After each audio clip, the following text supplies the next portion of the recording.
Bienvenidos una vez más. Algunos ya nos hemos visto, otros participan por primera vez, seguramente no por última, de este proceso que es la Convención Médica Nacional y que está llegando a sus últimos días de culminación de esta primera etapa del proceso, que seguramente sea muy fructífera, pero que siente las bases para lo más productivo de la misma, que es la puesta en práctica de todas aquellas ideas y todas aquellas propuestas que surjan de esta movilización intelectual que los profesionales hacemos en vistas a dar respuestas a los problemas que se presentan.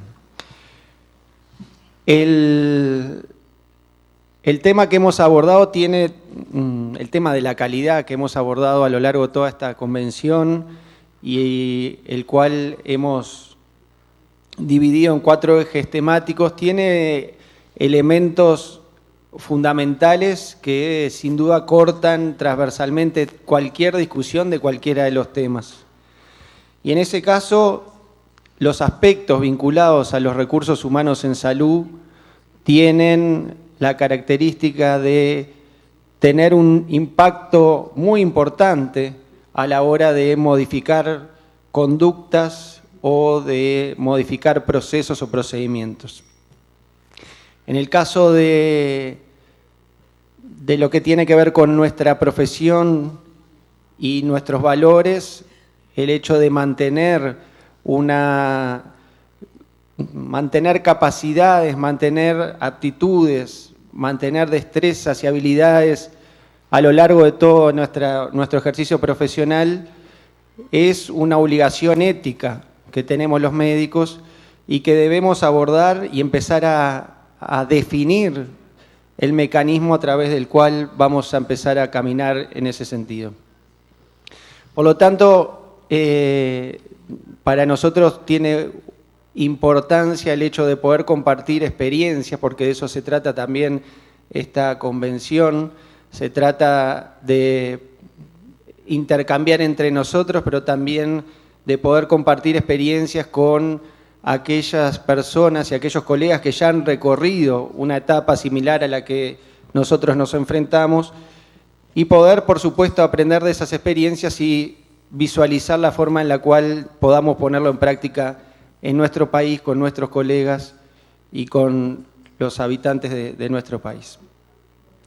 Así que para nosotros la charla de hoy, a través de una invitada tan especial, tan conocida por muchos en nuestro país, con una relación de tantos años, tiene un valor importante, no solo por lo que nos pueda aportar el punto profesional, sino también, por la reafirmación o la confirmación de ese lazo que ha unido a personas y a instituciones a lo largo de muchos y muchos años.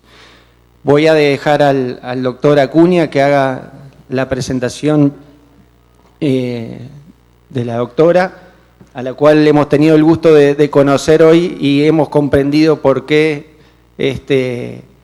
porqué de su invitación y el porqué ha dejado los lazos de amistad que ha dejado en nuestro país. Así que, por favor, doctor. Gracias, buenas noches a todos y gracias por la participación.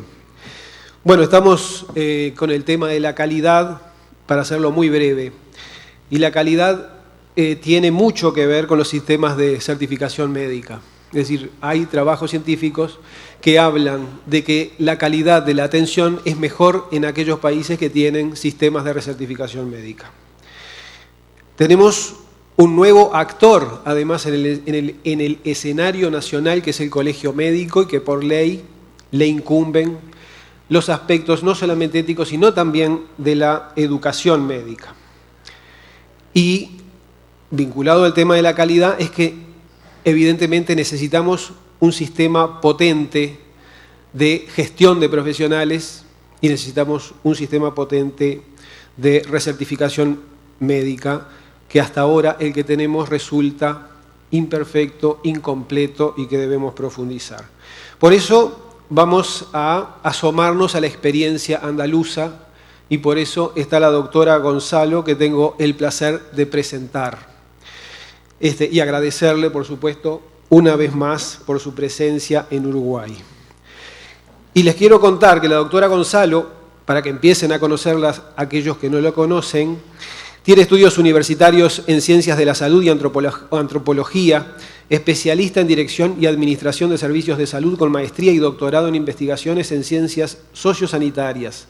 Es profesora de la Escuela Andaluza de Salud Pública desde el año 1992, puesto al que se incorporó tras haber formado parte de los equipos de dirección de los hospitales 12 de Octubre y Ramón y Cajal de Madrid, donde ejerció también como asesora de la Dirección General del Instituto Nacional de la Salud y como profesora de la Escuela de Gerencia Hospitalaria, ambas instituciones dependientes del Ministerio de Salud del Estado.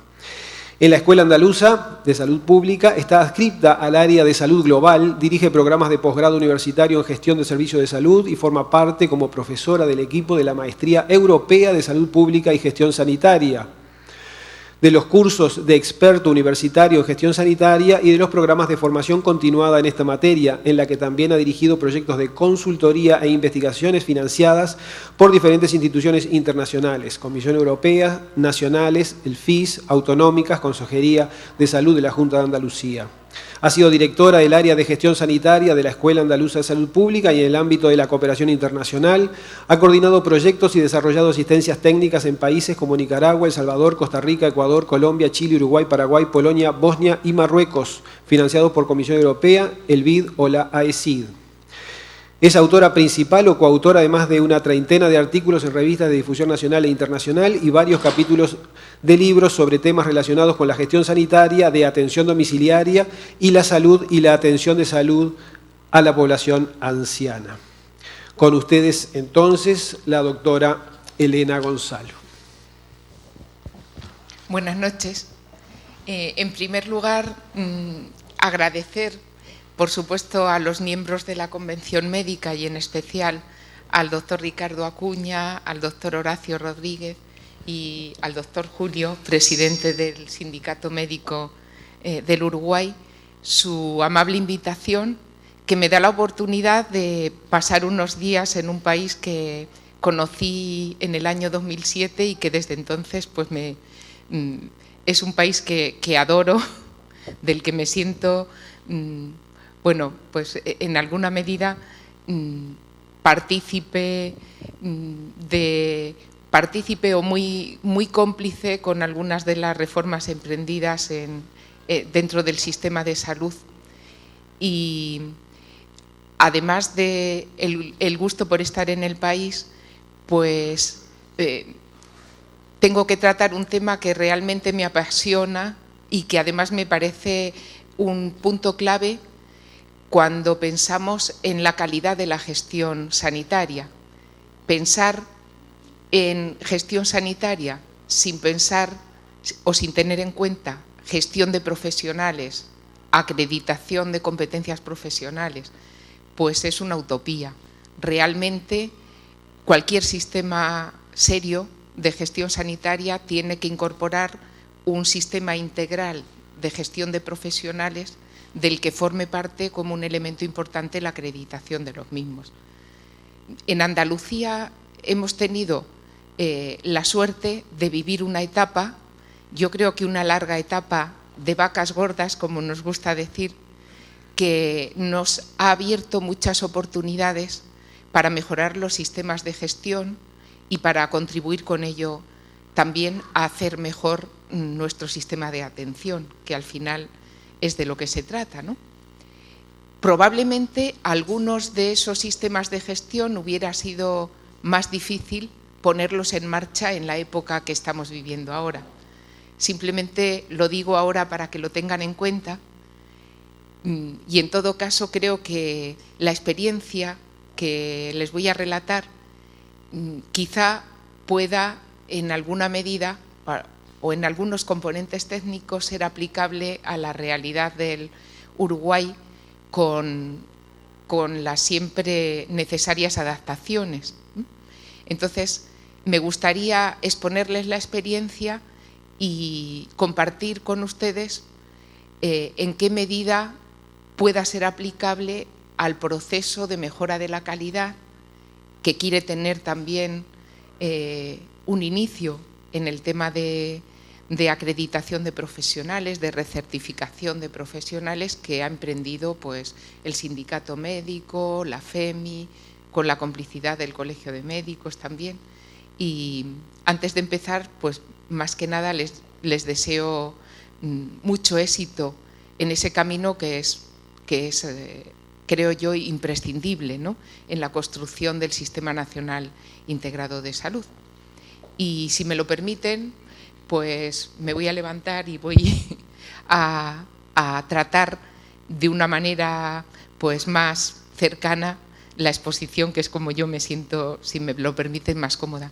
Si me lo permiten, también me gustaría hablarles de tú, porque en España, que somos muy mal educados en ese sentido, nos hemos acostumbrado a ese tratamiento y realmente me supone un esfuerzo el usted.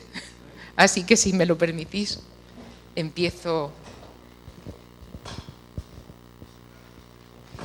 la exposición.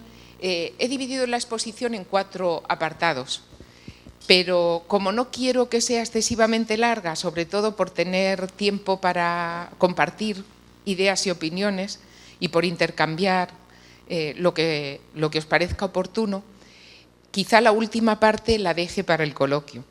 En primer lugar, me gustaría explicarles cuál es nuestro marco conceptual, que ha sustentado la experiencia que voy a relatarles. En segundo lugar, me gustaría hablarles muy brevemente del contexto en el que esto se da, de cómo es el sistema sanitario de Andalucía. En tercer lugar, de cómo es nuestro modelo. Me voy a detener especialmente en el modelo de acreditación de profesionales, pero me interesa decirles desde el principio que forma parte de un modelo integral de gestión de profesionales en salud, que nosotros lo hemos llamado, como en otros territorios también, como en otros países, modelo de gestión por competencias. Y la última parte, pues pensaba detenerme en cómo ha sido el proceso de puesta en marcha y desarrollo del modelo. Si no me da tiempo a todo, esta última parte la dejaré para que ustedes me pregunten sobre debilidades, fortalezas y algunas estrategias que hayamos puesto en marcha para poder, digamos, avanzar en el modelo. Bien.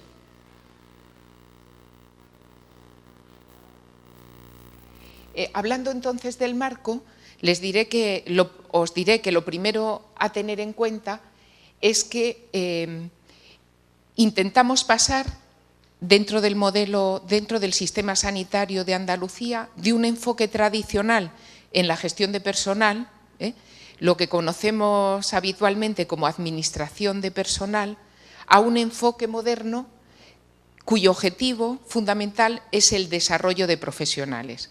Y el desarrollo de profesionales siempre pensando en la misión de nuestros sistemas sanitarios, que al final es mejorar la salud de la ciudadanía y de las personas a las que atendemos, ¿no? Ese tránsito se caracteriza fundamentalmente por pasar de un enfoque reactivo, donde los recursos humanos son eso, recursos, que plantean problemas de déficit, de exceso, de desmotivación, de ciertas condiciones difíciles de trabajo, etcétera, a un enfoque proactivo, que lo que busca fundamentalmente es estudiar cuáles son los requisitos que necesitamos en las personas para cubrir el trabajo profesional en salud y anteponernos a las necesidades que puedan surgir, siempre con ese objetivo de desarrollar a los profesionales para las mejores prácticas en la atención sanitaria, ¿no? Después, en ese tránsito pasamos también de considerar la administración de personal como una serie de funciones aisladas, a veces poco conectadas entre sí, a un modelo de gestión integrada, donde cada una de las responsabilidades o de las áreas en las que esperamos resultados pueden producir sinergias entre ellas y, por supuesto, se relacionan unas con otras. La selección de personal, la formación para el desarrollo profesional, la retribución o la acreditación o la promoción dentro de las organizaciones son, en este enfoque de desarrollo de profesionales, funciones integradas, responsabilidades integradas que tienen como último objetivo el desarrollo personal y profesional, ¿no? Otro paso importante, otra característica importante en este tránsito es el paso de considerar la administración de personas o la administración de personal como algo funcional, como una actividad de apoyo a otras funciones que hay que cumplir dentro de la asistencia sanitaria y de la gestión de los sistemas sanitarios y de sus organizaciones, a colocarlo en una posición estratégica. Cuando hablo de posición estratégica, hablo de el convencimiento de que las estrategias, por ejemplo, de reforma de un sistema de salud hacia un sistema integrado, hacia un sistema nacional integrado de salud, son impensables sin actuar, sin intervenir sobre los profesionales de la salud, ¿no? En ese sentido, la gestión de profesionales es una actividad, es una intervención de carácter estratégico, ¿no? Y otro rasgo o otra característica fundamental de este tránsito es el pasar de un enfoque de rasgos, donde lo que buscamos son determinadas características personales en los profesionales, a un enfoque de competencias, donde fundamentalmente lo que buscamos es la capacidad para hacer, la capacidad para desarrollar prácticas excelentes que lleven a cubrir de la mejor manera posible las necesidades de salud de la ciudadanía y de los usuarios, ¿no? Bien, si no conocen, seguramente conocen, ¿no? Seguramente conocéis a David McClelland, un psicólogo americano que es el padre de la gestión por competencias, y sus estudios donde investiga las causas, los factores que tienen que ver con un rendimiento superior en el trabajo, las características y las maneras de hacer de aquellos que tienen un desempeño excelente, constituyen la base para hablar de competencias. En las teorías de este psicólogo, de McClelland, las competencias se relacionaban con tres factores: conocimientos, habilidades y actitudes. Y los primeros modelos de gestión por competencias son modelos que hacen una descripción exhaustiva de los conocimientos, las habilidades y las actitudes que hay que tener en determinados puestos de trabajo.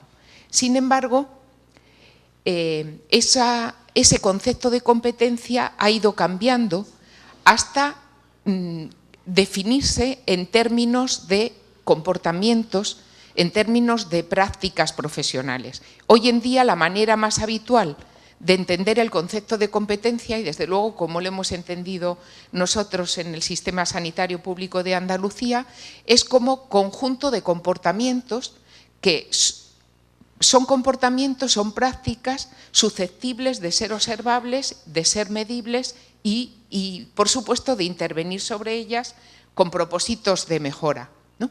Y cuando hablamos de competencias, estamos hablando de esos comportamientos que caracterizan a las personas que tienen un desempeño excelente en un determinado puesto de trabajo.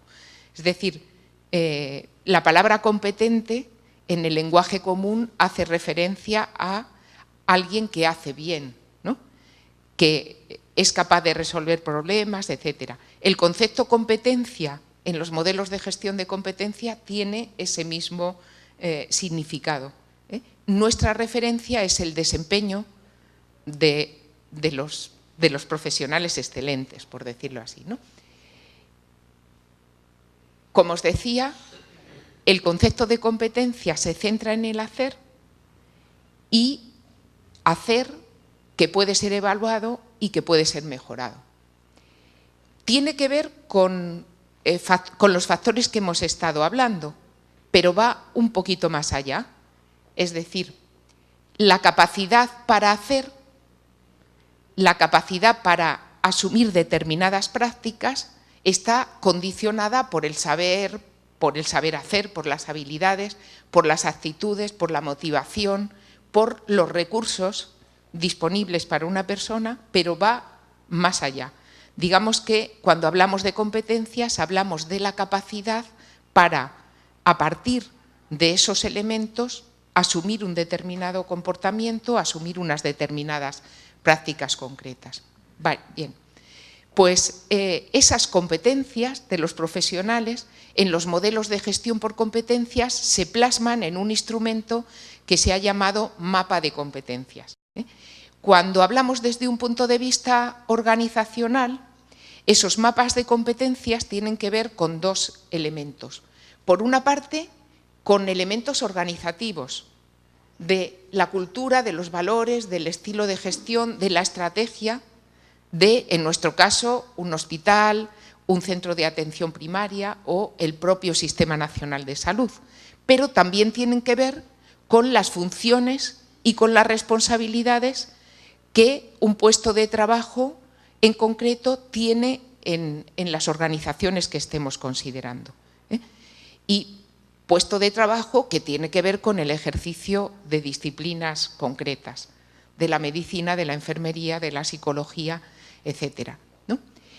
Del primer elemento, es decir, del elemento organizacional, se derivan en los modelos de gestión de competencias lo que llamamos competencias esenciales y suelen ser las mismas para todos los profesionales de una organización. Y, sin embargo, de las funciones y responsabilidades de los puestos se derivan lo que llamamos competencias técnicas, que eso, por supuesto, difiere en cada puesto de trabajo concreto, en las unidades concretas. Si estamos hablando de un centro, de una institución sanitaria, esas funciones y responsabilidades tienen que ver con la disciplina que se ejerce, pero, asimismo, tienen también que ver con la unidad en la que se esté trabajando y la cartera de servicios que tiene que desarrollar esa determinada unidad. Quiere decirse que un médico internista puede tener competencias técnicas diferentes o en alguna medida diferentes si trabaja en un hospital de tercer nivel, así lo hace en un hospital de un nivel más básico, o en el ámbito de la atención ambulatoria. Bien, ¿cómo entendemos la gestión por competencias? La gestión por competencias, como os comentaba al principio, para nosotros es un modelo integral de gestión, en nuestro caso, de los profesionales de salud. Modelo integral que cubre cada una de las áreas en las que se esperan resultados en la gestión de los profesionales. Una de esas áreas en las que se esperan resultados es, por ejemplo, la selección y la contratación. En este caso, los modelos de gestión por competencias intentan seleccionar a las personas más adecuadas, teniendo en cuenta sus competencias, sus capacidades, y pueden ser adecuadas incluso cuando no hay una experiencia previa en un determinado puesto que no comprometa en un momento determinado la capacidad para hacer, ¿no?, los resultados que se esperan en ese puesto. Tiene este modelo otra dimensión, que es la de evaluación y reconocimiento. En el caso de la gestión por competencias, y en nuestro caso ha sido así, sobre este área lo que se pretende es evaluar el qué y el cómo. Es decir, qué es lo que se hace y cómo es el desempeño en cada puesto de trabajo. Otro área de la gestión de profesionales, indiscutiblemente importante, es el tema de la política retributiva. En este caso, la gestión por competencias nos permite, yo creo que nos está permitiendo en nuestro caso, retribuir de una manera más justa y eficaz, no tanto por rasgos de la persona como por realmente lo que se aporta en la organización, ¿no? Otro elemento importante dentro de la gestión por competencias es el desarrollo profesional continuo. Fijaros que no hablamos ya de formación continuada. El concepto de desarrollo profesional puede incluir otras intervenciones que no son solo formativas. De ahí que hablemos de desarrollo profesional continuo. En este sentido, se trata de poner en marcha procedimientos, intervenciones que permitan desarrollar conductas de excelencia, la manera de hacer, digamos, de los mejores, de las personas que constituyen una referencia en nuestro ámbito. El tema de, se me ha ido el cuadrito, pero ponía acreditación de profesionales, quizá lo que más nos interesa. La acreditación de profesionales en los modelos de gestión por competencias y en el nuestro también, lo que intenta es ir un paso más allá en la capacidad de mejora de las organizaciones.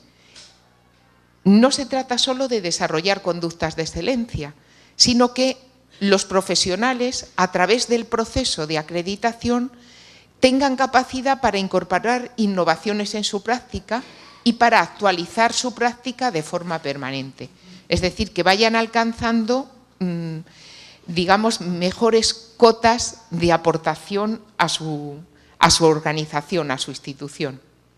Y, en último término, hablábamos de la promoción de los profesionales, que es otro elemento clave en los modelos de gestión por competencias. En este caso se trata de promover según criterios que estén contrastados, que estén validados en un ámbito determinado y que sean fiables. Bien, ¿y para qué?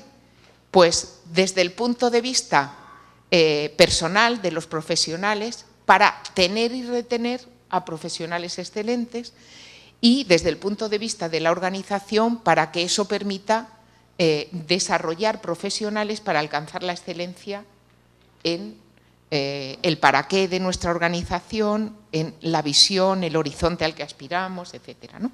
Bueno, pues digamos que este modelo, con sus diferentes componentes, es lo que ha inspirado la gestión por competencias en nuestro medio, en Andalucía, y en su marco el modelo de acreditación de profesionales que estamos poniendo en marcha. Me interesa detenerme un poquito en comentarles cómo es nuestro contexto.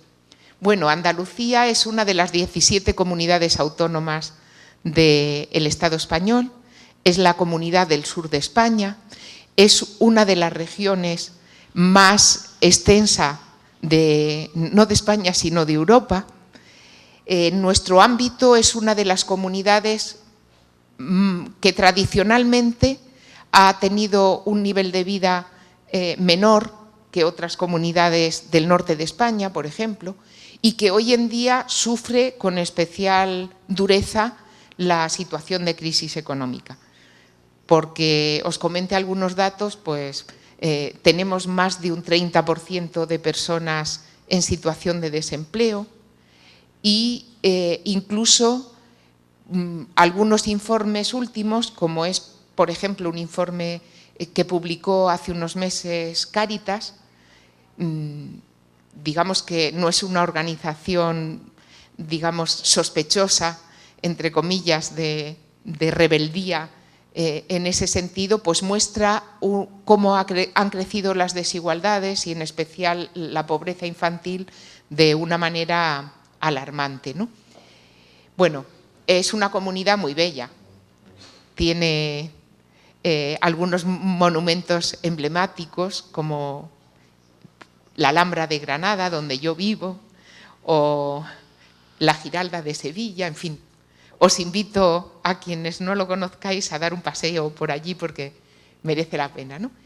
Y está compuesta por 8 provincias, tiene una superficie de 87.597 kilómetros cuadrados, como tenéis ahí, y una población pues, que se acerca ya a los 8,5 millones de habitantes. Y tiene un servicio regional de salud. Hablo de servicio regional porque España tiene un sistema nacional de salud, pero prácticamente ha descentralizado en las comunidades autónomas el gobierno de los servicios públicos relacionados no solo con el bienestar. Prácticamente los gobiernos autónomos tienen competencias casi totales sobre salud, educación, servicios sociales y seguridad. Y en el caso de, digamos, los servicios sanitarios, a los sistemas de las comunidades autónomas les llamamos sistemas regionales de salud, ¿no? Tenemos un sistema regional de salud, entonces, de cobertura universal y provisión prácticamente pública. En España, en este caso, hay diferencias de unas comunidades autónomas a otras que tienen que ver con la propia evolución de sus recursos sanitarios. Por ejemplo, en Cataluña hay una parte importante de provisión privada, aunque la financiación, como en todo el Estado, es pública, ¿no? Pero, sin embargo, en Andalucía, pues la provisión es prácticamente pública. Hay algunos conciertos con entidades privadas, algunos tipos de convenios complementarios, pero diríamos que se puede considerar que es una provisión mayoritariamente pública, ¿no? Ahora mismo tenemos unos 1.500 centros de salud que constituyen nuestro primer nivel de atención, 44 hospitales, aproximadamente 90.000 profesionales y un presupuesto, estos son datos de 2012, quizá no están actualizados y quizá haya disminuido algo en estos 2 últimos años, pero fijaros que se acerca a los 10 millones de euros, ¿no?, de presupuesto. Bien, perdón, a los 10.000 millones de euros de presupuesto. Bien, nuestro modelo asistencial es un modelo, como veis, estructurado en 2 niveles.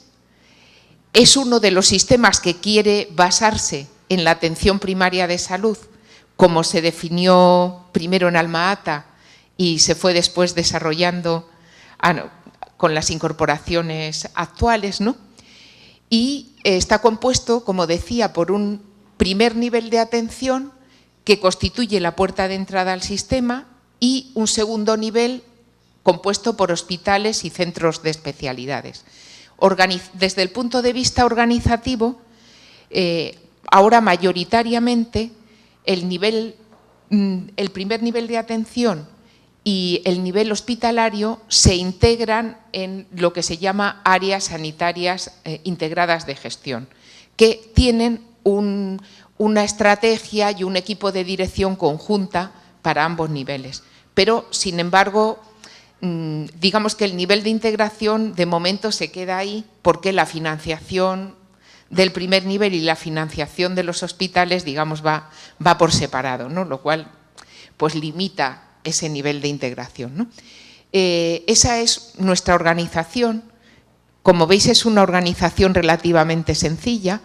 Están separadas dentro de las competencias de rectoría las que tienen que ver con financiación y regulación, que asume la Consejería de Salud, y en las provincias sus delegaciones provinciales, y de la Consejería de Salud depende el Servicio Andaluz de Salud, que es el mayor provisor de servicios, tanto del primer nivel como de hospitales, y las empresas públicas asistenciales, que son también, en nuestro caso, empresas de asistencia hospitalaria. Las hemos separado porque el modelo de gestión de estas empresas de atención hospitalaria es un poco diferente al modelo del Servicio Andaluz de Salud. Es decir, en nuestro caso, la empresa pública asume un marco regulatorio que se parece al de las empresas mercantiles, en lo que tiene que ver, por ejemplo, con la gestión financiera, la gestión también de profesionales, etcétera. Por ejemplo, en el Servicio Andaluz de Salud, en las organizaciones del Servicio Andaluz de Salud, los profesionales tienen carácter funcionarial. Sin embargo, en las empresas públicas, pues son contratados laborales. O en el Servicio Andaluz de Salud hay una figura que es la de la intervención, que revisa y supervisa los gastos que pasan de una determinada cantidad. Sin embargo, en las empresas públicas lo que hay es una auditoría anual de cuentas y el equipo de dirección, digamos, que tiene más margen de maniobra para gestionar los recursos de los hospitales, ¿no? De la Consejería de Salud depende también la institución en la que yo trabajo, la Escuela Andaluza de Salud Pública, que es una institución que ha acompañado tradicionalmente el desarrollo del sistema, la evolución del mismo, encargándose pues, fundamentalmente de la formación, la investigación y la consultoría y también la cooperación internacional en temas que tienen que ver con salud pública y administración de servicios sanitarios.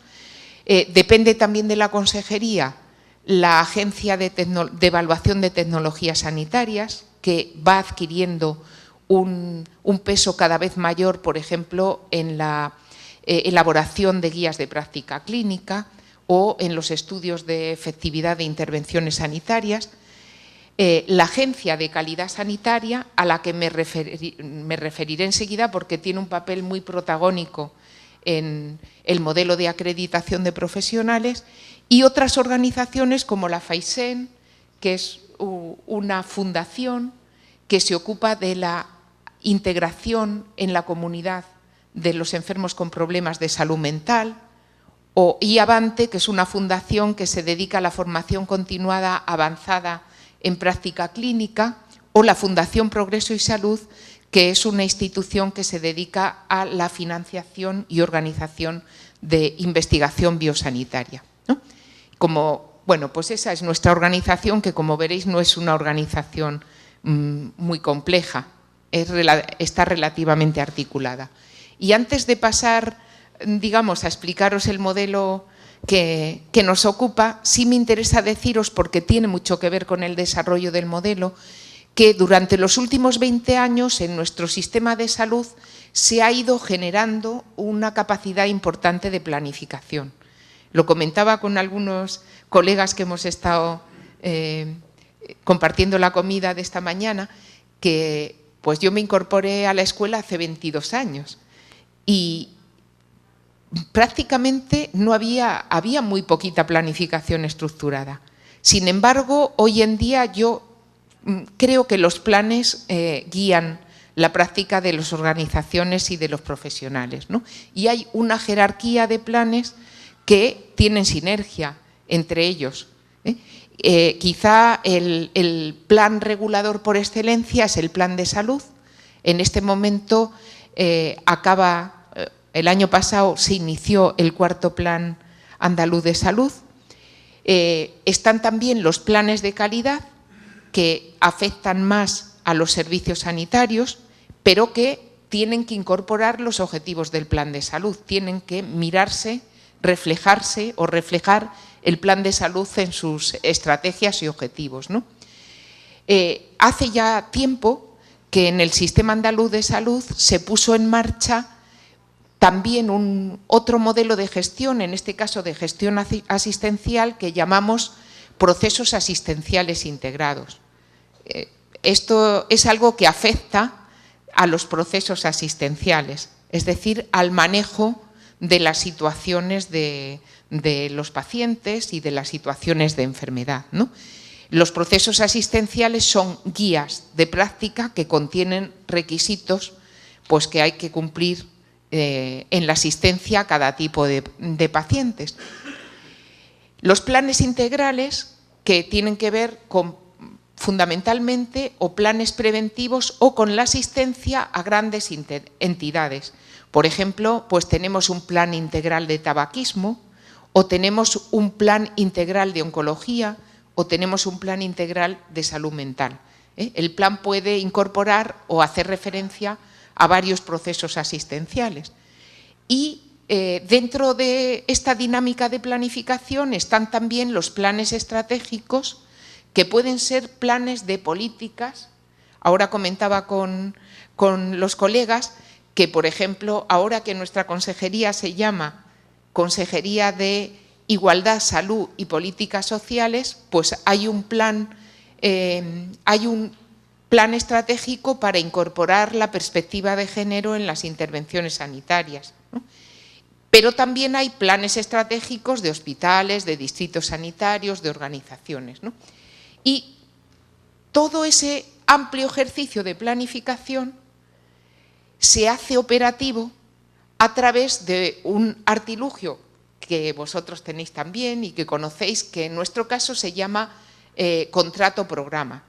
El contrato-programa es una forma de acuerdo de gestión que sigue también un camino, vamos, una cierta jerarquización.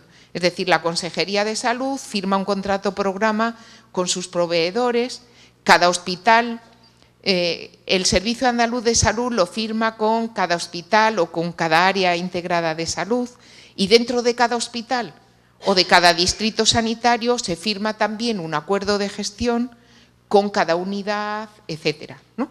Y ese contrato-programa es el que traduce a la práctica, hace aplicables los objetivos que figuran en los planes de salud, en los planes de calidad, en los procesos asistenciales integrados, etcétera.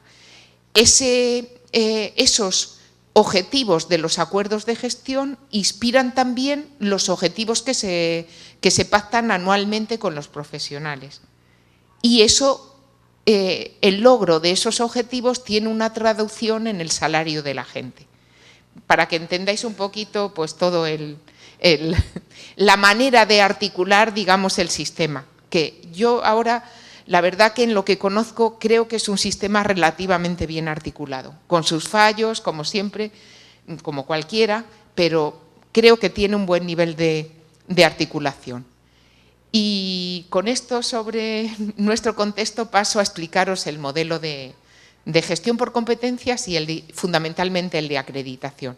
Bueno, lo primero a decir es que el modelo de gestión por competencias y el modelo de acreditación se inspiran en los planes de calidad y se apoyan en ellos.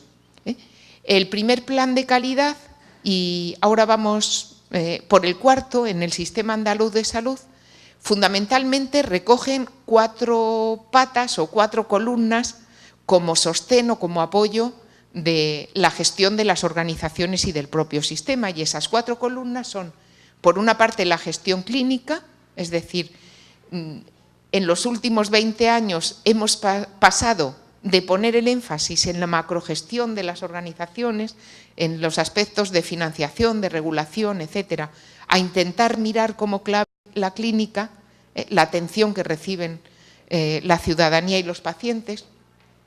La gestión por procesos, es decir, la normalización de las intervenciones a llevar a cabo en determinadas situaciones de salud-enfermedad, la gestión por competencias, de lo que estamos hablando, y la acreditación de profesionales.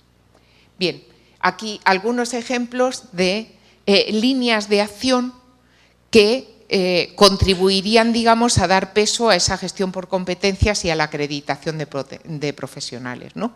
Por ejemplo, potenciar el desarrollo de los profesionales mediante la implantación efectiva de un plan estratégico de formación integral, desarrollar y promover la adquisición de competencias, garantizar que la acreditación profesional sea un valor en el desarrollo profesional acorde a las necesidades de ciudadanos y del propio sistema, desarrollar las competencias de los directivos acordes con una organización más transversal, etcétera.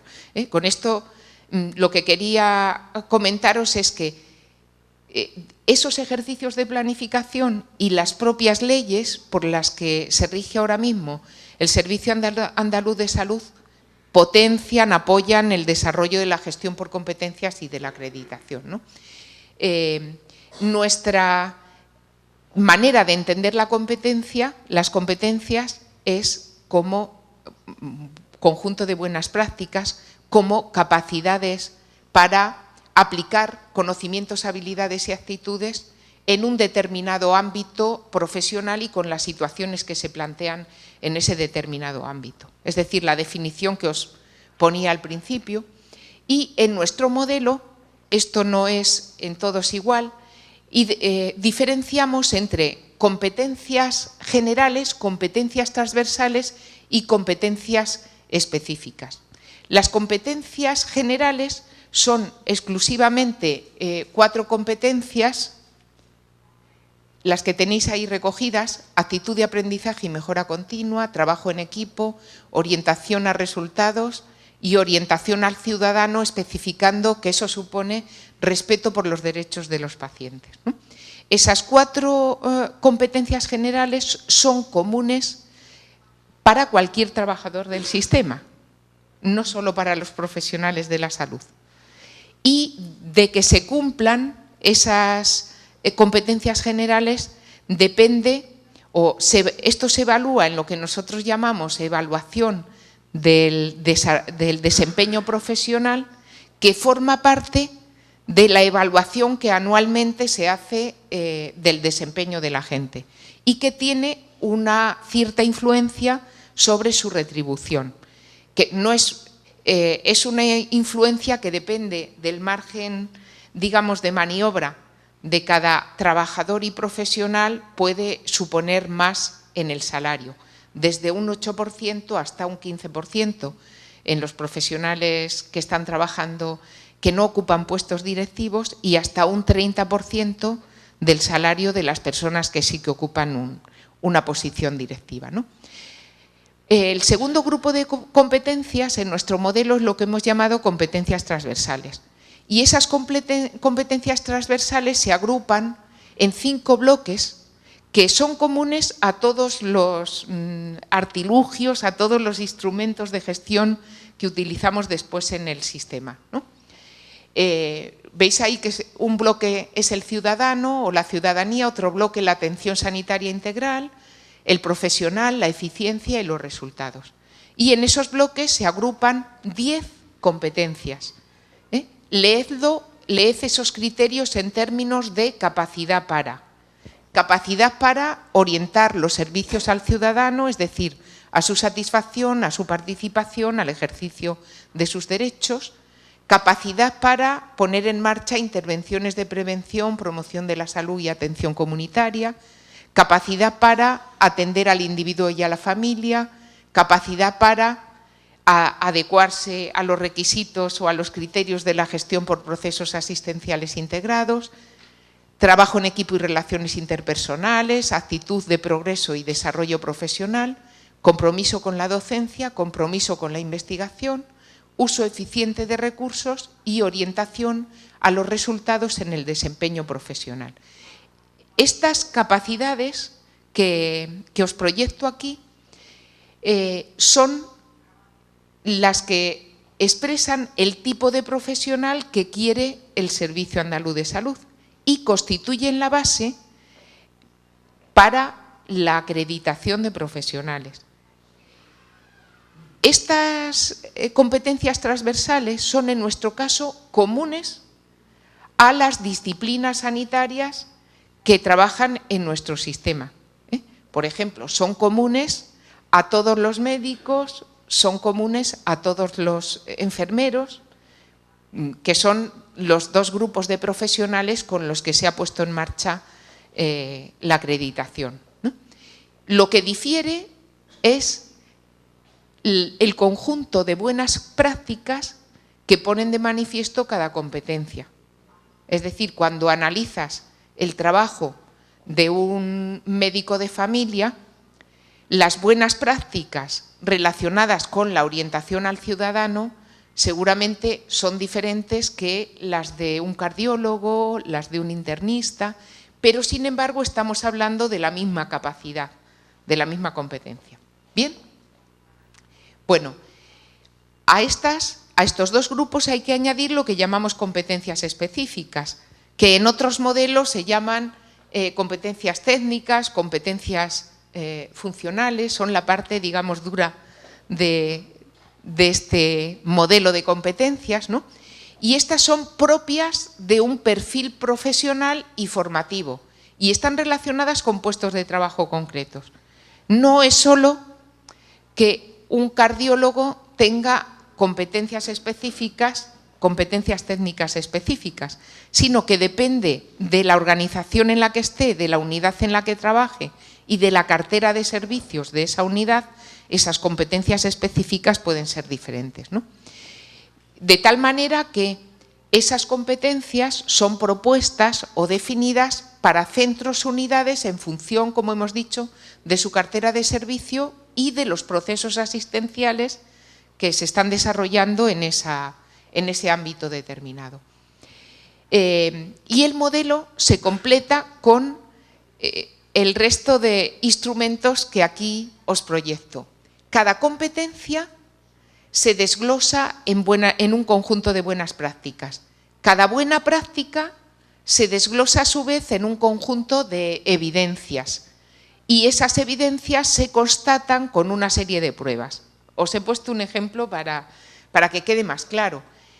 Imaginaros una competencia que puede ser específica de las personas o de los puestos de trabajo que tienen como misión la dirección y la organización.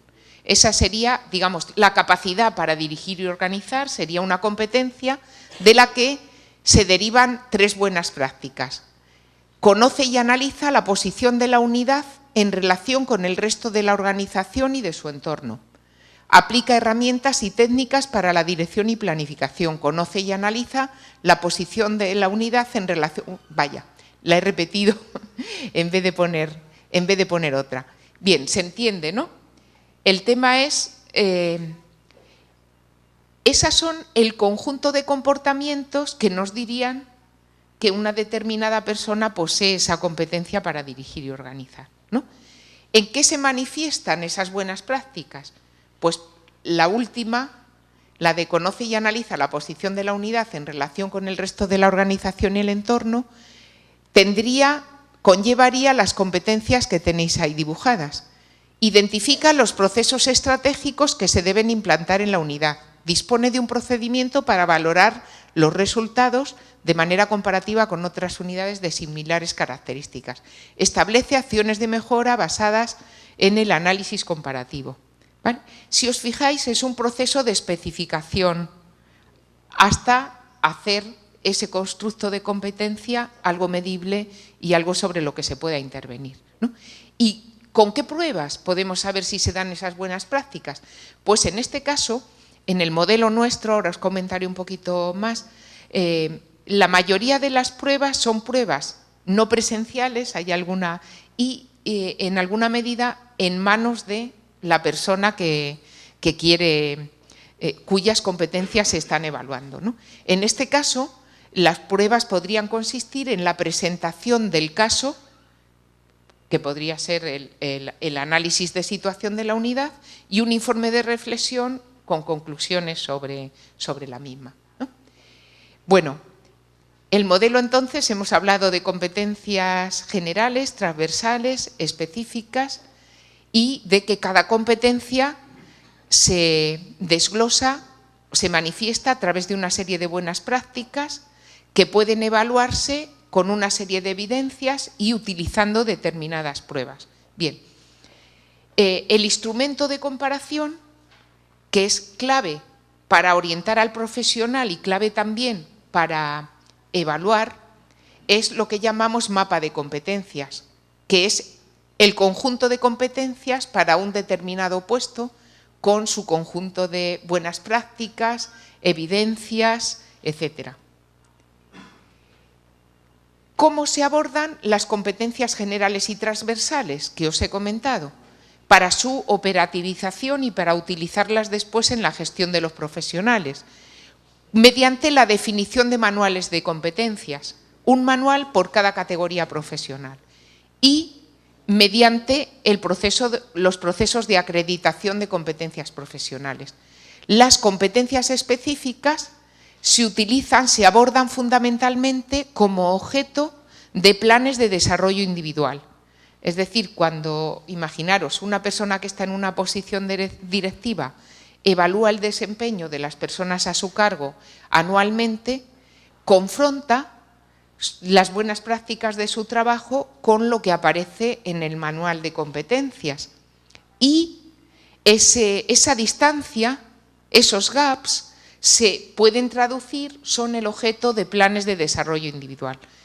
En nuestro modelo, las personas se autoevalúan y después su director o directora valida esa autoevaluación o la discute, ¿no? Y esto no lo hemos empezado a trabajar todavía. Las competencias específicas serían también motivo de la acreditación avanzada de competencias. Ahora mismo, nuestros modelos, nuestra forma de acreditar las competencias se basa en las competencias transversales y en las buenas prácticas diferenciadas para cada uno de los mapas correspondientes, perfiles correspondientes. Pero no hemos empezado la acreditación en base a utilizando las competencias específicas. Actualmente tenemos un manual de gestión por competencias cuya primera versión se dibujó, se diseñó en el año 2006. Insiste fundamentalmente en 3 aspectos que son la formación, la evaluación y el reconocimiento profesional, incluyendo la retribución. En el manual se hace énfasis en cómo con este modelo se pueden elaborar programas formativos que van asociados a planes de desarrollo individual, es decir, que los planes de formación continuada, por ejemplo, de las unidades, pues tendrían como base los planes de desarrollo individual de la gente, basados en la evaluación de sus competencias, ¿no? El manual también habla de la acreditación de la formación continuada. En nuestro modelo, la acreditación, que se considera una actividad fundamental para garantizar la calidad de la asistencia, la calidad de la gestión, etcétera. En nuestra comunidad, la acreditación empezó por acreditar centros sanitarios y unidades asistenciales. Y posteriormente se pasó por necesidad, porque, digamos, las cosas fueron llevando a que era imprescindible para poder seguir en la mejora continua acreditar las competencias de los profesionales y como uno de los elementos más clave para poder, digamos, intervenir sobre las competencias profesionales es la formación a lo largo de la vida, pues también esto por necesidad llevó a la acreditación de los centros y programas de formación continua. Y bueno, ha llevado también pues consigo el avanzar en los procesos de selección de profesionales, el definir un modelo de formación de directivos y cargos intermedios y ahora mismo yo creo que podemos hablar de cierta consolidación de la acreditación de profesionales. Bueno, ahí os pongo un dibujo que intenta pues, plasmar un poquito el modelo en su conjunto, ¿no? Con algunas claves que tienden fundamentalmente a la mejora continua de la calidad y otras que tienden fundamentalmente al objetivo del desarrollo profesional continuo, pero lógicamente con sus intersecciones y relaciones entre una dimensión y otra, ¿no? Si hablamos de acreditación, hablamos de que el objeto de la acreditación son las competencias profesionales. Estamos en el camino de acreditar también competencias avanzadas a partir de las específicas para los puestos. Os decía que el momento en el que estamos ahora está basado en las competencias transversales y sí que se ha trabajado ya en la acreditación de la formación continuada.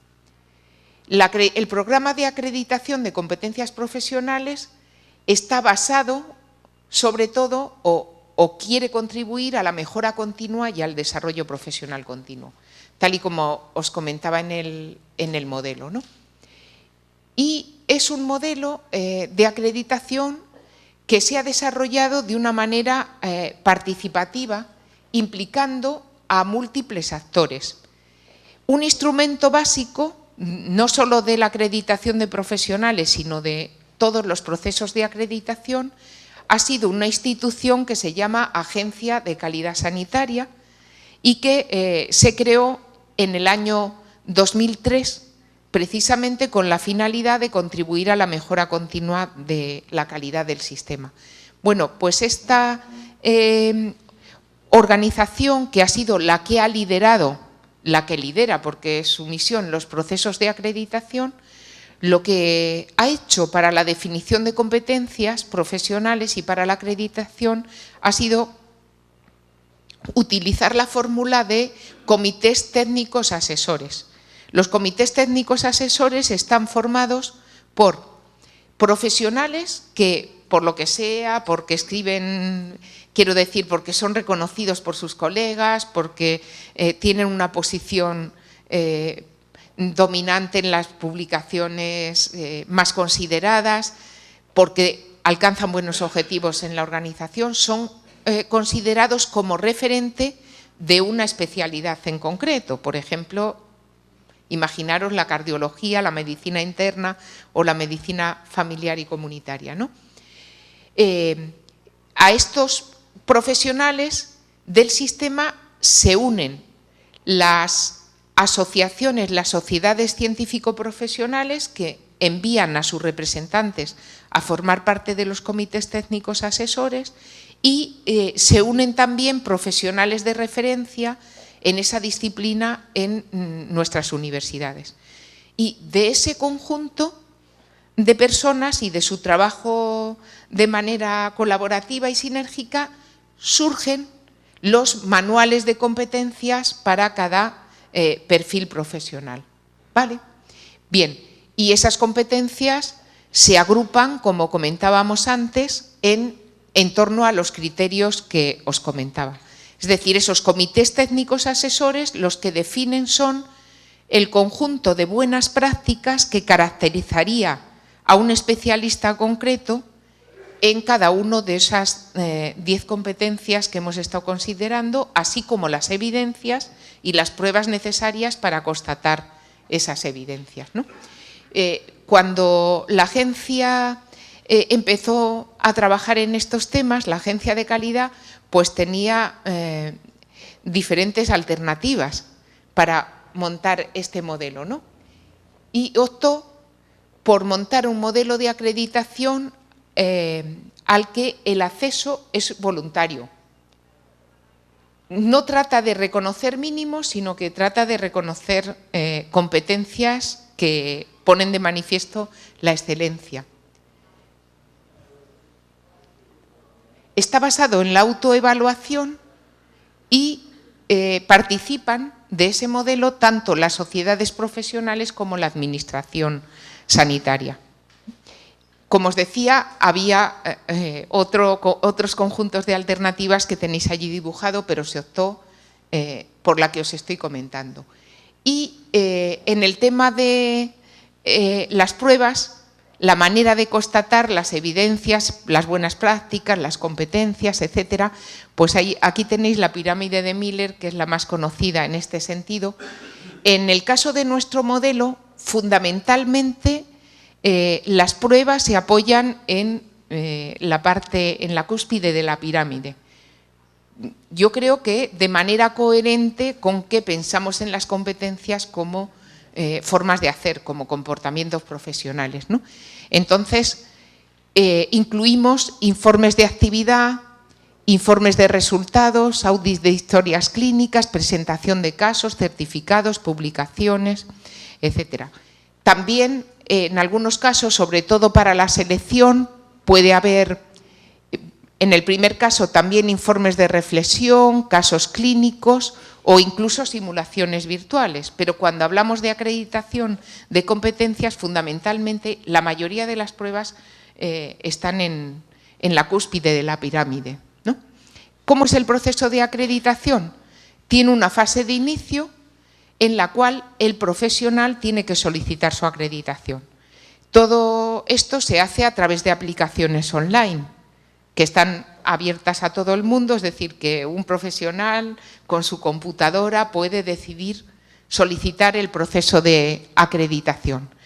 Y la agencia de calidad le asigna una persona como tutora de ese proceso, que le va guiando a través de ese proceso. Los tutores de la agencia de calidad, como los evaluadores, no siempre forman parte de la plantilla de la agencia. Vamos a ver, hay una plantilla estable y los principales responsables están ahí, pero se contrata o se cuenta también con profesionales del propio sistema para ejercer de tutores y de evaluadores. profesionales que se han formado y que además constituyen una referencia para la gente, ¿no? Bien, con la ayuda del tutor o guía y del manual de acreditación correspondiente, se inicia la fase de autoevaluación, que consiste en que el profesional que quiere acreditarse busque y aporte aquellas pruebas que suponen, digamos, o que son adecuadas para poder constatar las buenas prácticas y las evidencias que aparecen en su manual de acreditación. Y tras esa aportación de pruebas, certificados, etcétera, la agencia, la persona responsable en la agencia, reconoce el nivel de acreditación de esa persona y le otorga un determinado certificado de autoevaluación, de acreditación. La evaluación, como habéis visto, consiste en la revisión sistemática de la práctica asistencial real y, por tanto, en la aportación de pruebas realizada por el propio profesional. Y, como os decía antes, la mayoría de las pruebas son no presenciales. Puede ser una auditoría y determinadas evidencias que a lo mejor pueden constatarse en las historias clínicas de los pacientes que han estado asignados a un determinado profesional. Y tiene que hacer su informe de autoevaluación o un informe de reflexión sobre X casos clínicos o determinados certificados. Por ejemplo, se puede solicitar un certificado de que el profesional no ha tenido ninguna queja de los pacientes en el periodo considerado, o un certificado de que ha hecho determinados programas de formación o de que es el investigador principal de tal proyecto.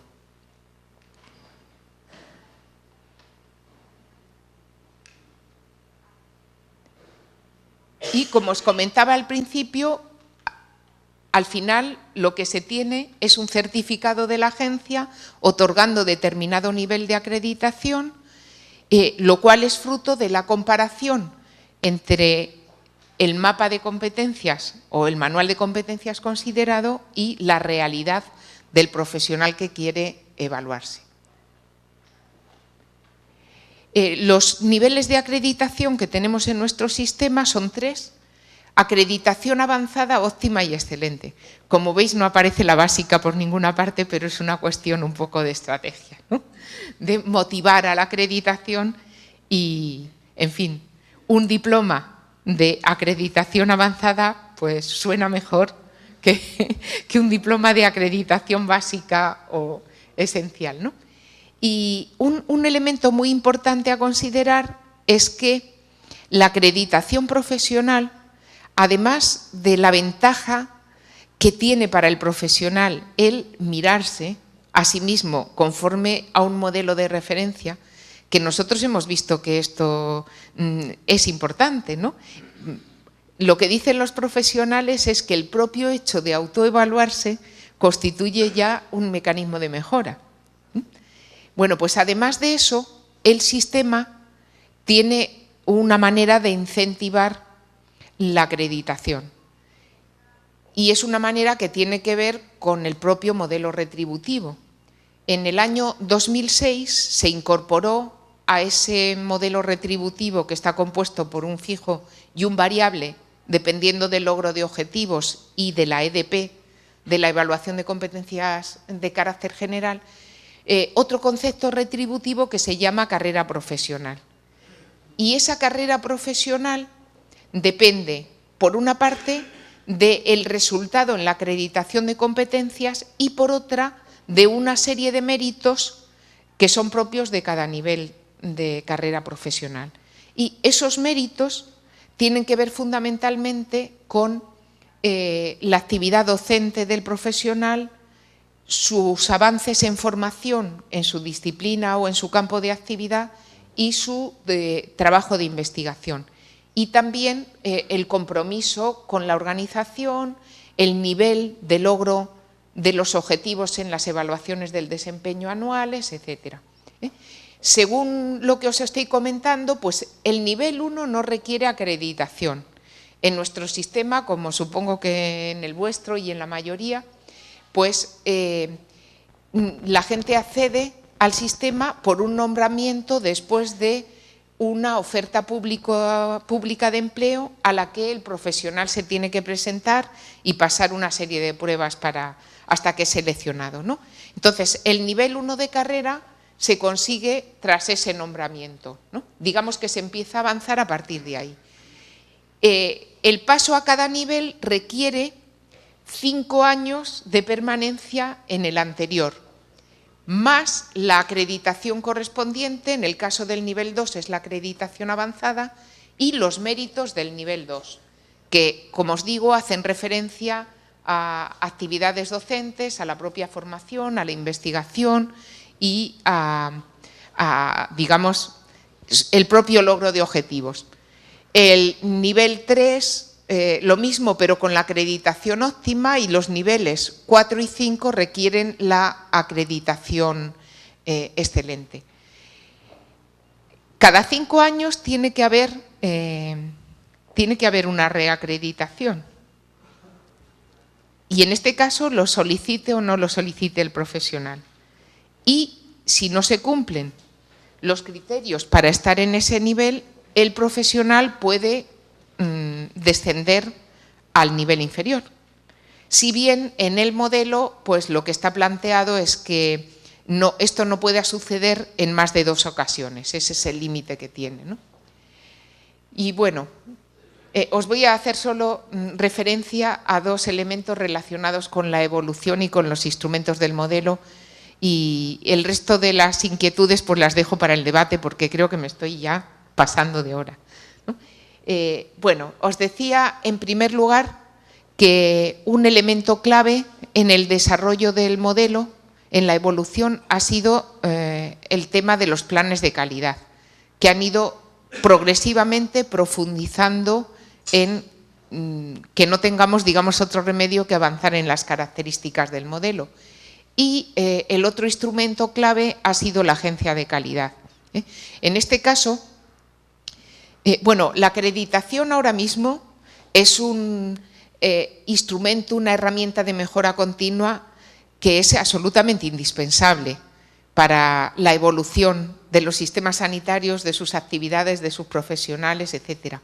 Ahora, el cómo abordar esa acreditación, pues reviste diferencias importantes de unos modelos a otros.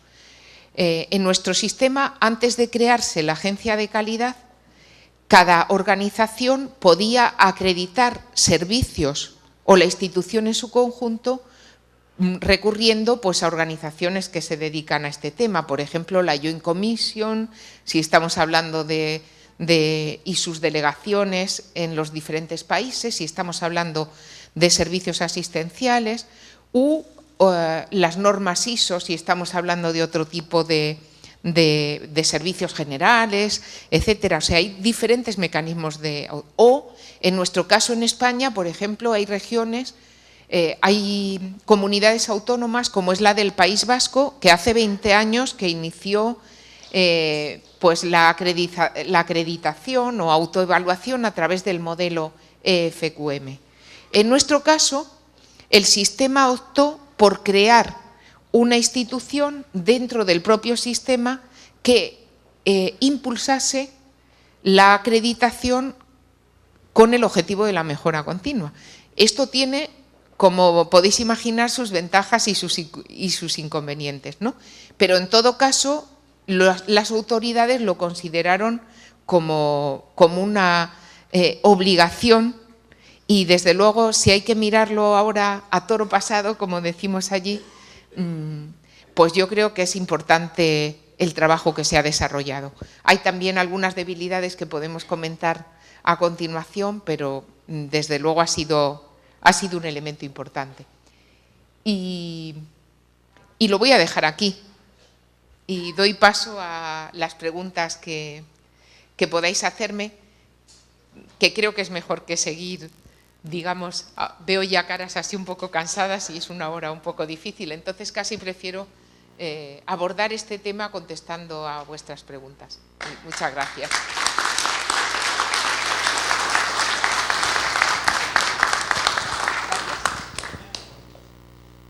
Cuando queráis.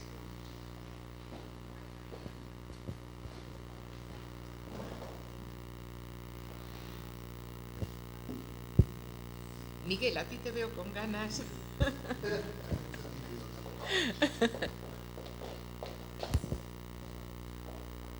Bueno, un gusto, Elena, de estar contigo acá. Me parece que la convención va calentando motores y vamos encontrando espacios para el intercambio y para avanzar.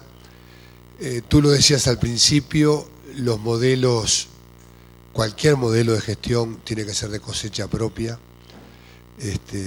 y en particular los modelos que tienen que ver con factores de cultura organizacional y de comportamiento, idiosincrasia de las personas, más de cosecha propia tienen que ser. Quizás lo que sea interesante es ver la caja de herramientas y de esa caja de herramientas ver cuáles son por qué tomar algunas opciones y otras no. Entonces la primera pregunta mía para disparar, y capaz que otros preguntan y después tú vas sintetizando, alguna vez lo pregunté allí en Andalucía y no me quedó de todo claro, es por qué se tomó la opción de acreditación voluntaria, pero simultáneamente con ello se ligó, se trabó la acreditación voluntaria con una carrera sanitaria que finalmente la vuelve obligatoria. O sea, es voluntario el proceso de entrar en la acreditación, pero no lo es a la hora de la situación retributiva, sobre todo por la cláusula que tú decías, que si una persona no se sostiene, porque a mí puede decir no me importa subir el nivel retributivo, pero si no entiendo mal, cuando transcurren 2 o 3 periodos, creo que tú dijiste y yo tenía esa idea, la persona pierde la posibilidad de seguir su carrera sanitaria. Entonces la pregunta es, ¿por qué voluntario y cuán voluntario es ligado a este modelo retributivo o de pago, que finalmente los cambios son todos culturales, pero a la cultura hay que ayudarla y al compromiso hay que ayudarlo y hay que ver cuáles son los incentivos? Esa es la pregunta concreta. Bueno, se optó por una acreditación voluntaria, obviamente, por generar las menos resistencias en el grupo de profesionales, o sea, por dejar, digamos, a la iniciativa del profesional el entrar en el proceso. Fijaros que la carrera profesional, los incentivos por carrera profesional son incentivos que se añaden al sueldo. Entre otras cosas, por eso os comentaba antes que este es un modelo de época de vacas gordas. Es decir, estábamos trabajando con, yo creo que en España, como en la mayoría de los países, los salarios, vamos, de nuestro ámbito, ¿no? Los salarios médicos son buenos salarios, y los de enfermería también, porque en nuestro caso estamos hemos empezado la acreditación de competencias con los 2 colectivos, es decir, están ambos grupos completamente implicados en el tema. Ahora mismo hay ya 74 manuales de competencias de puestos específicos, ¿no? Entonces, el sistema quería animar a la acreditación, pero al mismo tiempo quería no generar las mínimas resistencias. Entonces, pareció que la mejor opción era dejar a la iniciativa individual la posibilidad de acreditarse, pero poner incentivos a la acreditación, entendiendo que esos incentivos no son algo que detrae en los beneficios que percibe el profesional cuando se está iniciando el modelo, sino que son, digamos, en todo caso, incentivos que se añaden sobre lo que ya uno percibe por derecho. En concreto, ahora mismo, la acreditación supone, en el caso de los médicos, un sobresueldo de 6.000 euros anuales por nivel de acreditación. Y no se ha llegado todavía a ninguna acreditación en el grupo de excelente, sino que tenemos acreditaciones avanzadas y óptimas. Sí. Sí. Pero fijaros que lo que os digo, cuando se pone en marcha el sistema de carrera, que se pone en marcha por iniciativa estatal. Hay una ley, en la Ley de Ordenación de las Profesiones Sanitarias de 2006, aparece la obligatoriedad de reconocer la carrera profesional en el caso de los profesionales de salud. Y el Gobierno de Andalucía pues hace, digamos, su propio modelo, ¿no? Porque sí que deja libertad para cosas como optar por la voluntariedad, no sé si te he contestado o si hay alguna otra duda. Nosotros, la experiencia es que no ha generado resistencias. Se pactó, por supuesto, con todos los actores sociales, con los sindicatos tuvo buena acogida, con las sociedades profesionales también la tuvo, y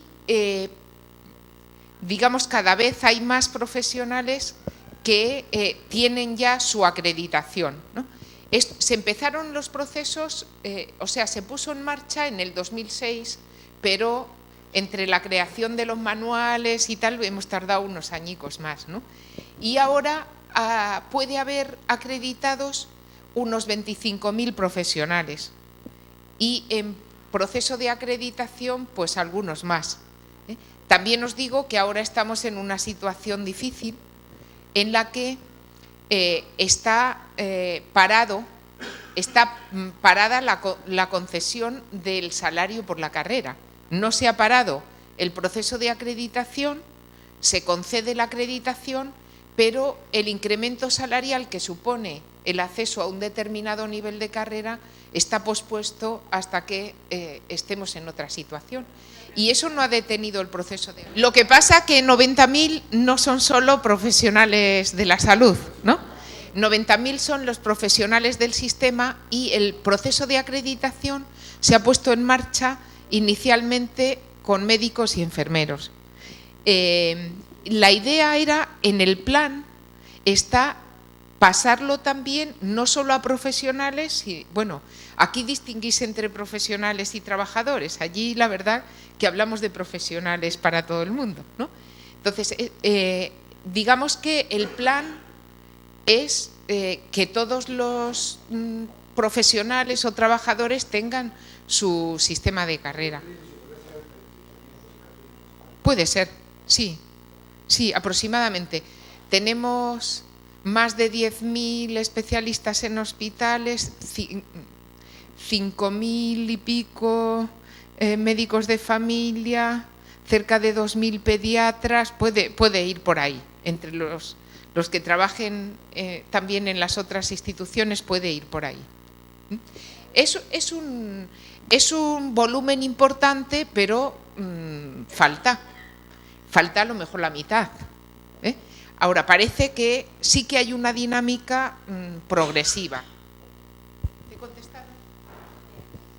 Hola, buenas noches. Luz Pereira, pediatra, me encantó la exposición. Soy pediatra, no tenía ni idea de esto, pero creo que es súper importante para todos nosotros el tema de acreditación. Y quería hacer una pregunta que de repente es boba, nosotros estamos a leguas de eso. ¿Qué tiempo asignan para la acreditación? O sea, porque ¿qué pasa? Nosotros acá, si yo, vamos por ejemplo concreto, yo quiero acreditarme, voy a hacer un curso, yo tengo que pagar por el curso de acreditación, de lo que fuere, para lograr buenas prácticas de X. Dejo de trabajar para hacer ese curso, no me pagan por no trabajar, o sea, nosotros tenemos un enorme problema con referencia a eso. ¿Ustedes asignan un tiempo para todo este proceso que les pago a los profesionales? ¿Cuánto es ese tiempo y cómo lo instrumentan? Dices tiempo desde que se inicia la acreditación hasta que finaliza el proceso. Creo que son 6 meses aproximadamente. ¿Les pagan? Sí, claro. No dejan de trabajar. Claro, sí, el proceso de acreditación es simplemente un proceso de constatar tu práctica, hacer tu revisión de lo que has hecho, por decirlo así, de tu desempeño. ¿Algo no entendiste? Hay que hacer todos los manuales de acreditación, los hacen las sociedades de... No, A ver, todo el trabajo técnico relacionado con la acreditación lo hace la agencia con sus diferentes comités. Y luego, la propia agencia asigna tutores guía para la autoevaluación. Lo que hace el profesional es su autoevaluación, es tomar su manual y verificar las evidencias, etcétera. También os digo que es un proceso laborioso. Bueno, yo no lo he vivido porque ahora en un primer momento solo se puede acreditar la gente que está trabajando en las organizaciones que prestan servicios sanitarios, pero sí que he vivido lo que es la acreditación de mi escuela, de nuestra escuela como organización. Y ahora mismo estamos, en noviembre, tenemos la reacreditación y llevamos ya unos meses en marcha para recoger evidencias, puestos en marcha para pasar el proceso, o sea que es laborioso, pero vamos, hay por lo menos un periodo de 6 meses para poder hacer esa autoevaluación.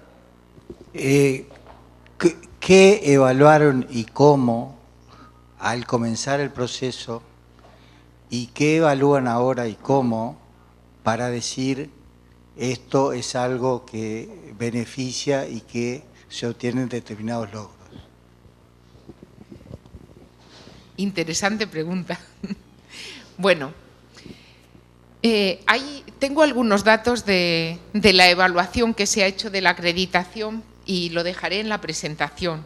No quería insistir mucho en el tema. Pero, obviamente, digamos que hay 3 aspectos a evaluar como fruto del proceso de autoevaluación, ¿no? A mi modo de ver. El más importante sería si realmente han avanzado las buenas prácticas de la gente, ¿no? No hay una evaluación inicial. Es decir, el modelo sale con la pretensión de la mejora continua. No sale de la constatación de que estamos haciendo las cosas mal, sino de la pretensión de mejorarlas, porque sí que teníamos claro que había muchas oportunidades de mejora, ¿no? Entonces, en ese sentido, si tenemos que guiarnos por el número de profesionales que ha ido pasando de una situación de acreditación a otra, y en el caso de la evaluación de competencias del desempeño profesional, los datos dicen que hemos mejorado. También hay un estudio relativamente reciente publicado en la revista de calidad asistencial que relaciona los profesionales que se acreditan con el desempeño, la evaluación del desempeño anual de objetivos. Entonces, hay una relación positiva entre la acreditación y el nivel de logro de los objetivos del desempeño, ¿no? Ese sería un aspecto a evaluar. Por supuesto, queda muchísimo, ¿no? Pero parece que sí que influye positivamente en que la gente mejore su práctica. Otro aspecto a evaluar que es interesante es el tema de cómo lo perciben los profesionales, ¿no? En el mismo estudio que decía, los profesionales hablan fundamentalmente de algunas ventajas en relación con el proceso. Algo lo comentaba al principio. Por ejemplo, los profesionales, esto es un estudio, en este caso cualitativo, con el discurso de los propios profesionales, ¿no? Y una de las cosas que dicen es que se han sorprendido al autoevaluarse, que la propia autoevaluación les ha hecho percibir debilidades y fortalezas que ellos no eran tan conscientes de que tenían como antes de hacer la autoevaluación, ¿no? Y que la propia comparación con el manual de acreditación les ha enseñado cosas, ¿no? Y luego hablan bien de los tutores fijados por la agencia y en general tienen una percepción positiva. Y el otro aspecto a evaluar, obviamente, es el coste-efectividad del modelo, ¿no? ¿Qué es lo que ha costado esto y con qué resultados ha tenido? y qué hubiese supuesto de no hacerlo, ¿no? Y de esto no te puedo decir nada porque no se ha evaluado. Lo que sí, lo he comentado también con los colegas, yo en esto me veo desde una posición externa. Es decir, nuestro trabajo es un trabajo de formación, de consultoría, pero es verdad que estamos muy en contacto con los profesionales sanitarios. Entonces, una debilidad no solo del proceso de acreditación de profesionales, sino de todos los procesos de acreditación, es el tema de que en ocasiones, y más en otros procesos que en el de profesionales, que está muy en manos del profesional, se ha generado una burocracia que a veces no parece justificable desde el punto de vista de los resultados, ¿no? Y que a veces también en la evolución de las metodologías parece que el método adquiere sentido por sí mismo, a veces más que el resultado que... Y yo esto en alguna medida lo comparto. Lo decía con los colegas, yo por ejemplo cuando pongo en marcha un programa de formación y mi clientela entre comillas van a ser los profesionales del SAS, mando el programa a que me lo acrediten, ¿no? Y alguien me devuelve la acreditación en términos de unos puntos que supone un reconocimiento del programa y que luego se le asignan a la persona que sigue ese programa, ¿no? Y cuando miras las observaciones a veces te da la impresión de que la evaluación se detiene sobre todo en aspectos formales más que en aspectos de fondo, ¿no? Por ejemplo, que si los objetivos están definidos o no, con verbos en infinitivo, que sí. Aspectos que, no sé, por ejemplo, en nuestro caso, si hemos investigado las necesidades de... Y claro, nosotros no seleccionamos a los profesionales, sino que suele ser el sistema quien nos manda. En fin, yo creo que esos son riesgos que hay que tener en cuenta cuando se quiere poner en marcha un tema de este tipo para saber qué puede pasar e intentar que no pase. Si los profesionales no se ven reflejados en los manuales de acreditación y si no consideran que el proceso de autoevaluación, evaluación y asignación de la acreditación es un proceso transparente, fiable y cercano a su práctica, esto se cae. Entonces, eso hay que tener mucho cuidado con ello. A mí me parece que ese riesgo en parte se deriva, os decía que el tema de la agencia para mí tiene ventajas e inconvenientes, ¿no? Una ventaja obviamente es que forma parte de la estrategia del sistema, la comparte, su cómplice, está implicada y puede desde dentro ser un motor importante para la mejora continua. Pero un problema puede ser que crezca sola, que acabe teniendo sentido en sí misma más que como instrumento. Y esa es una, esta es una debilidad que se encuentra en muchas agencias, en muchas instituciones y en muchos procesos de evaluación. Entonces, esto a lo mejor, hablando con los colegas de que aquí se quiere impulsar ese proceso desde los propios profesionales, pues bueno, yo os diría que qué mejor, ¿no? Siempre teniendo claro que hay que implicar a la administración sanitaria. Es decir, que los procesos de acreditación yo creo que no pueden ser ajenos, si se quiere que tengan todo el impacto deseable, no pueden ser ajenos a los sistemas de gestión de profesionales. Tienen que formar parte de ellos. Aunque hay países, por ejemplo, si conocéis el proceso en Estados Unidos, por ejemplo, pues son procesos autónomos, ¿no?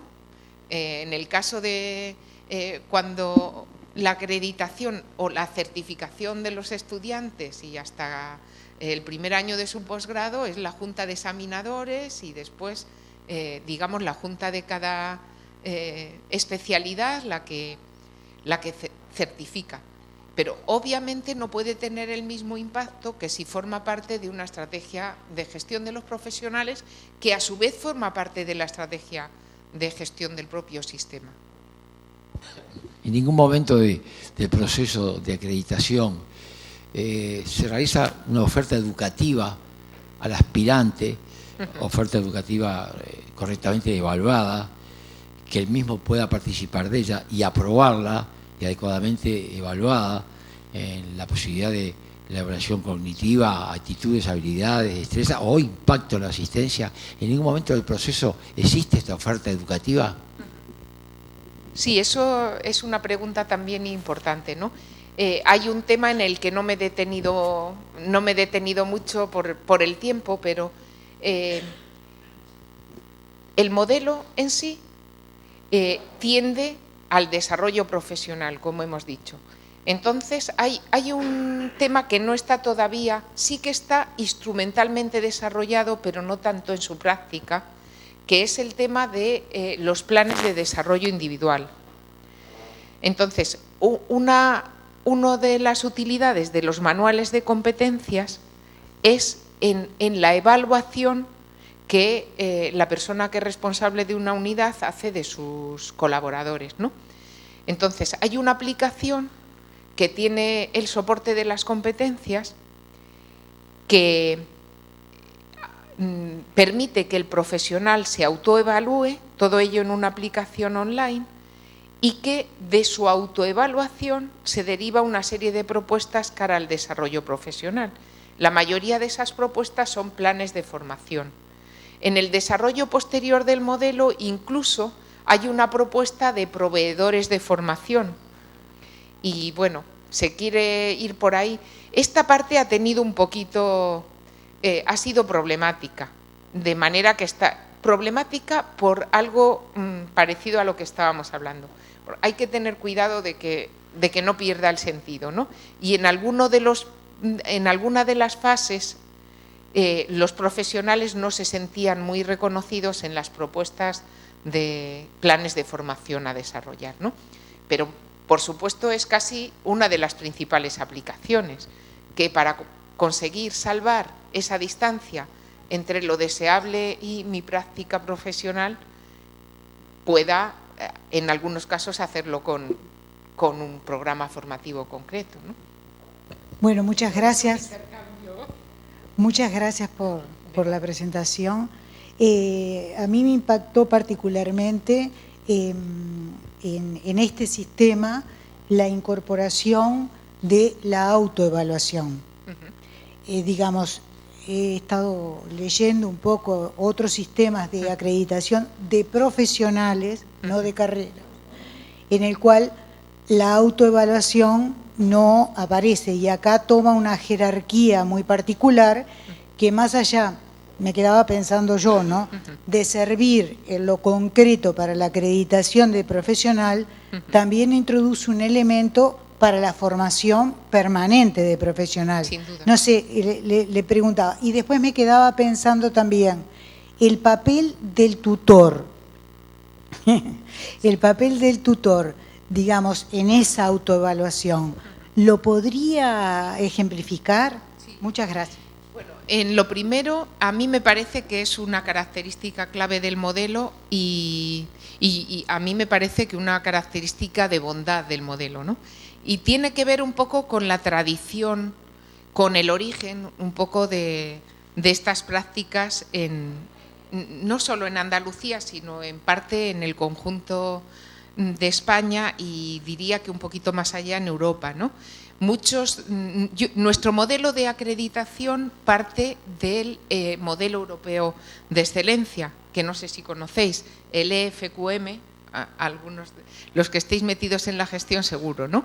Entonces, este modelo es liderado por una fundación de la que ahora mismo forman parte pues, más de 1000 empresas de diferentes sectores en Europa, que genera un determinado conjunto de criterios para evaluar la calidad de la gestión de las organizaciones. Y el mecanismo que utiliza esa fundación, ese EFQM, es un mecanismo de autoevaluación.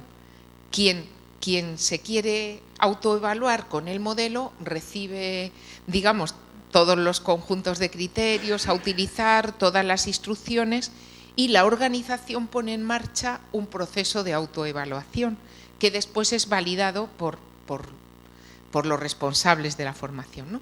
Entonces, la experiencia con el EFQM es una experiencia bastante positiva, tanto en adhesión como en términos de aprendizaje sobre la gestión, lo que tú decías, ¿no? La ACSA, la Agencia de Calidad Sanitaria, cuando empieza su proceso de acreditación, empieza con centros, hospitales y centros de salud y unidades de esos centros. Y la estrategia que sigue es una estrategia, la del EFQM, de autoevaluación.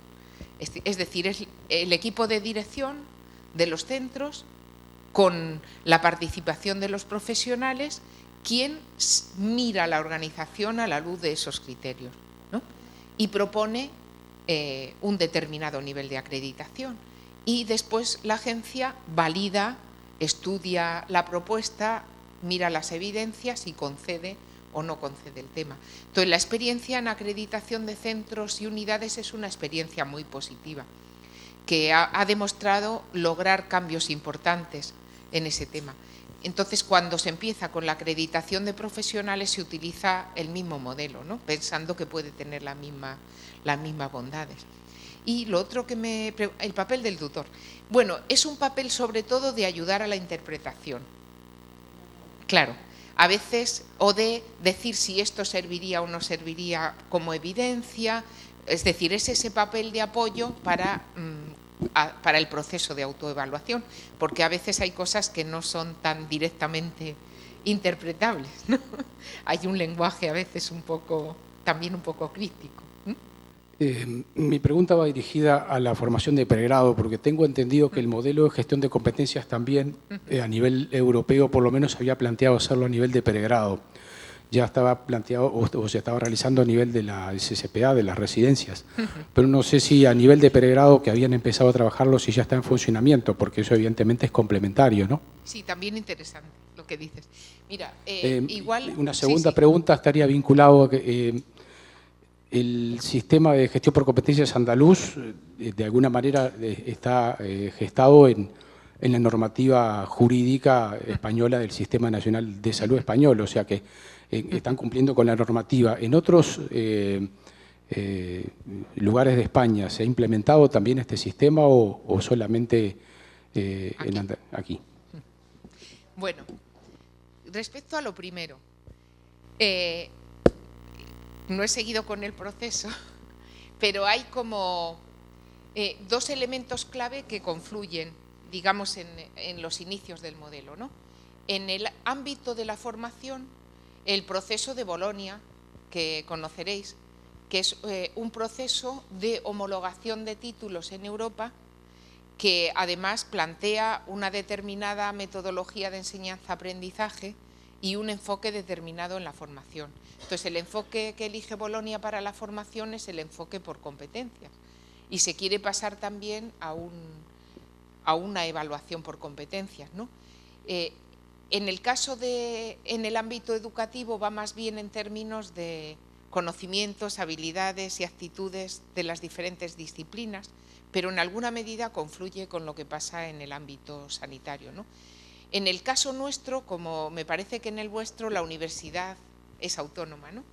Pero nosotros lo que hemos hecho ha sido, tenemos juntas de especialidades que reúnen a actores del sistema sanitario público con sociedades científicas y con los propios responsables de las universidades, de la especialidad en las universidades. Entonces, por esa vía se está, digamos, revisando los programas de estudios, intentando adaptarlos al tema de competencias. Es decir, y a las necesidades del sistema también. Este es un camino de largo recorrido, pero hay algo que sí que se ha hecho ya, que es la formación de los residentes en las diferentes especialidades para las competencias generales y transversales del sistema. Entonces, hay un plan de formación específico para los residentes que se ha coordinado desde la escuela nuestra y que, digamos, intenta contribuir a que los perfiles incorporen esas competencias transversales. Ahí sí que queda mucho camino por andar, ¿no? Bueno, como vosotros, pues todavía pensamos que la mayoría de las especialidades médicas en un sistema que se dice basado en la atención primaria de salud no tienen todavía el peso que deberían tener algunos contenidos específicos, ¿no? Y claro, eso tiene que ver también con la escasa coordinación entre la academia y el ámbito de los servicios, ¿no? Que algo se va avanzando, pero queda ahí mucho por hacer. A mí, en lo que conozco de lo que estáis haciendo aquí, me parecen muy interesantes las iniciativas de trabajo con la UDELAR, de unidades docente asistenciales y tal, como un elemento interesante para poder influir en los programas de posgrado también, ¿no? ¿Te contesté? No sé más al respecto. Gracias. ¿Por ahí? ¿Había alguna otra palabra por ahí? Hola.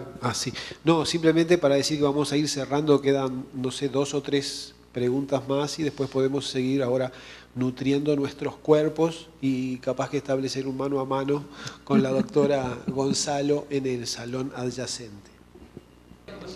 Disculpe, pero a mí, bueno, me pareció muy interesante la presentación, un tema un poco pionero en estos lugares, pero no me quedó claro qué costo tendría, digamos, ingresar en este sistema para cada profesional. Si hay un costo, digamos, individual o... Eso no me quedó claro. No lo hay. ¿Y quién se haría cargo? El sistema. El sistema institucional, digamos, el sistema, el Estado. En nuestro caso, el Gobierno de Andalucía, la agencia.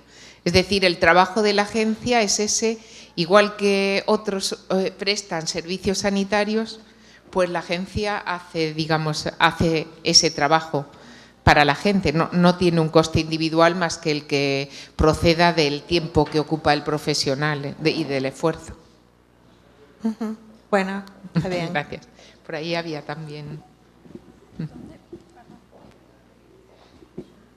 No, ya que estamos con una española, una precisión idiomática. ¿Usted no cree excesivo el prefijo auto para denominar la evaluación en su comienzo cuando se trata de ajustarse a una planilla prefijada o a una directiva de un tutor? Porque con ese criterio podríamos decir autodeclaración del impuesto a la renta. Bueno, quizá pueda resultar excesivo. A lo mejor se podría hablar de evaluación individual o evaluación dirigida, pero en todo caso a lo que hace referencia es no tanto al referente para la evaluación, sí, que en todo caso el referente para la evaluación está validado institucionalmente, pero es un referente hecho a su vez por referentes, o sea, por personas del mismo perfil que la persona que se va a autoevaluar, que constituyen una referencia en su campo. Pero es verdad que el que se evalúa no ha elegido los criterios de evaluación. Claro, pero todas las cosas que hacemos en la vida son auto. Sí, ¿no? Posiblemente.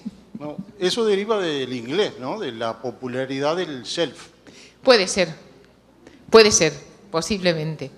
Perdón, me olvidé de algo que preguntabas tú también antes, que es si este modelo se ha llevado a cabo en otras comunidades autónomas. De la misma manera no, pero hay 3 leyes estatales, la Ley de Cohesión del Servicio Nacional de Salud, la de ordenación de las profesiones sanitarias y otra última que en alguna medida plantea la referencia para la obligatoriedad para el desarrollo de estos modelos. Lo que pasa que en cada comunidad pues, ha tenido sus características, digamos, específicas. Quizá en la nuestra, cuando lo miras comparativamente con otras, ha quedado como muy redondito, como un proceso, digamos, que forma parte de los mecanismos, a mi modo de ver, de los mecanismos de planificación, pero llevados al terreno, operativizados, ¿no? Que yo sí que diría que es un éxito en nuestra comunidad, ¿no? De articulación. En ese sentido, cuando lo miras, y lo ves allí también, porque en cualquier institución a la que vas te hablan de la gestión por procesos, de la gestión por competencias, bueno, algunos lo habéis visto, ¿no? Entonces queda como muy redondito. Tenemos fallos, ¿eh? Ahora, por ejemplo, pues estamos pasando una época especialmente...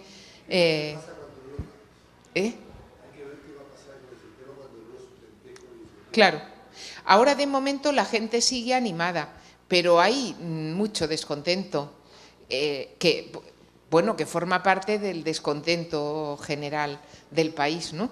Y ¿qué os voy a decir? Es que no sabemos cómo terminará esto. Acaban de ser las elecciones europeas y si habéis mirado un poquito, pues la verdad que se ha traducido y se ha traducido en lo que votan los ciudadanos.